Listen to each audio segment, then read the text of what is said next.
Well, good morning. It's an old preacher's trick to lose your voice, and then everyone has to listen really closely.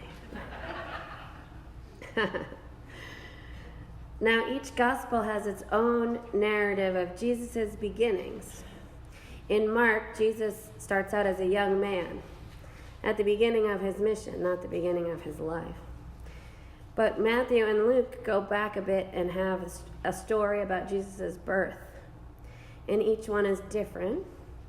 Luke is the more familiar one that we tend to read on Christmas.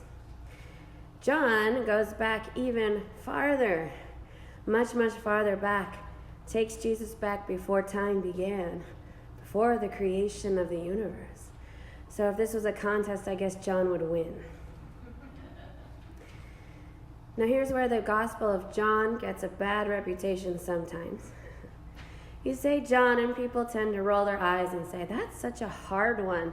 It's so theological. But if you think about it, all the Gospels are theological. It's just the other three kind of couch it in story form and make you work a little harder to figure out what they're trying to say. So in this way, John is a little bit more understandable, I suppose, besides its wordiness, because it wasn't originally written in English. Many people complain that John tends to put Jesus up on too high of a pedestal. He emphasizes the divinity of Jesus over his humanity, and therefore Jesus becomes less relatable to us as human beings. And I think that's unfair. Now this is John's birth story. The story of Jesus' birth in the manger focuses on the humanity of Jesus, of how he was one of us, and he was. John instead seems to focus only on the divinity of Jesus, making him high above us. And I say seems with good reason here.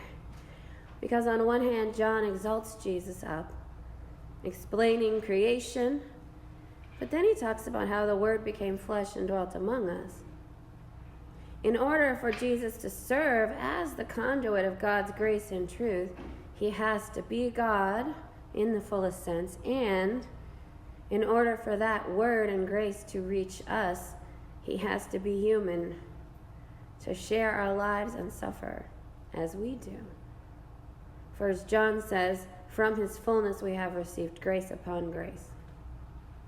Now this is that awe that I talked about on Christmas Eve.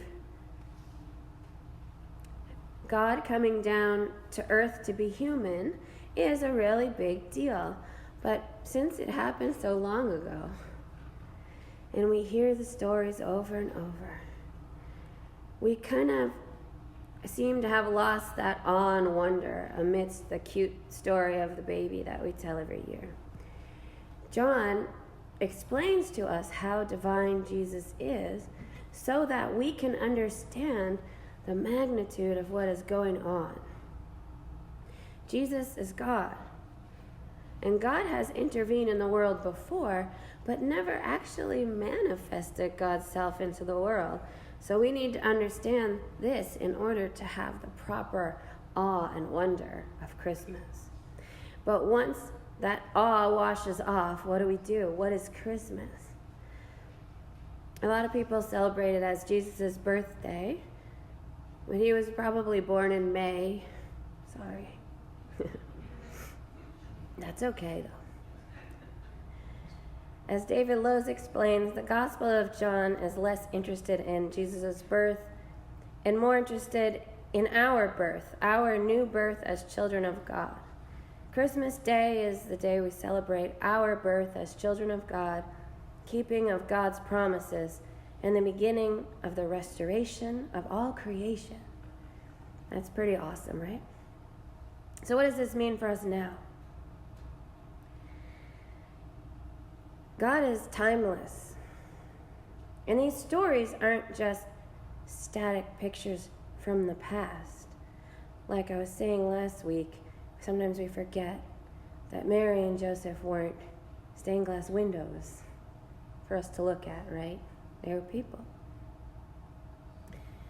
And these same stories play out in our lives and help us in our identity as God's children. John writes that Jesus gives us grace upon grace. What does that mean? It means that God blesses us, gives us grace so that we can share it with others and not hoard it for ourselves. Something that's happened over time is that we think this grace gives us permission to look down on other people. But it really means that we are loved in spite of all our flaws and sins. And so is everyone else. Sometimes it seems hard to find grace in the lives of Christians, in the church or in the world, right? We get caught up in the day-to-day life and lose sight of the mission of God. Thomas Slater explains that often Christians hold on to doctrine or tradition so tightly that they forget the ethics of Christ and the love of Christ.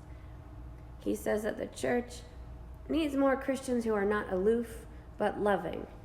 Christians who care for others simply because they need help. Christians who seek to become a blessing for others instead of always looking for a blessing for themselves. And that's what Jesus' birth means in John. This is John's Christmas story. God, fully divine, comes to earth, becomes fully human, and shows us how to be, how to love and bestow grace, and to make changes in the world for the better. Christmas means love and joy, but it also means upheaval, as you hear in the version where King Herod wants to murder all the babies. Yeah. And it upends the power structures. And we are to live in awe of the power and love of God, which is no small feat for our little baby over there.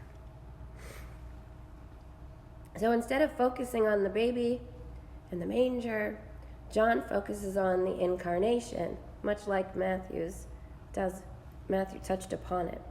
Instead of talking about the birth, John instead tells us about what difference that birth makes to us, the meaning of it. So all of these stories can't be read alone. They all go together. That's why there's 4 different versions.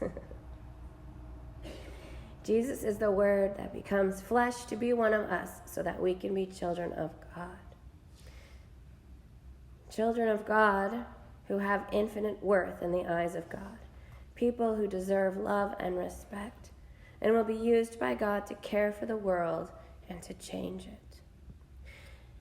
Into the darkness of the world, the light came. That's Jesus and the Word, to bring grace and truth. And now as followers of Him, we must be the light and the Word in the world. This is the meaning behind Christmas. It's not just a holiday or a festival. It witnesses to a reality that weaves itself into our whole lives. Wherever we go and whatever we do, we are the light and we are the Word. And sometimes we're the only light or word that anyone will ever see or hear in their lives. You never know. It's a big responsibility. Jesus never said it was easy.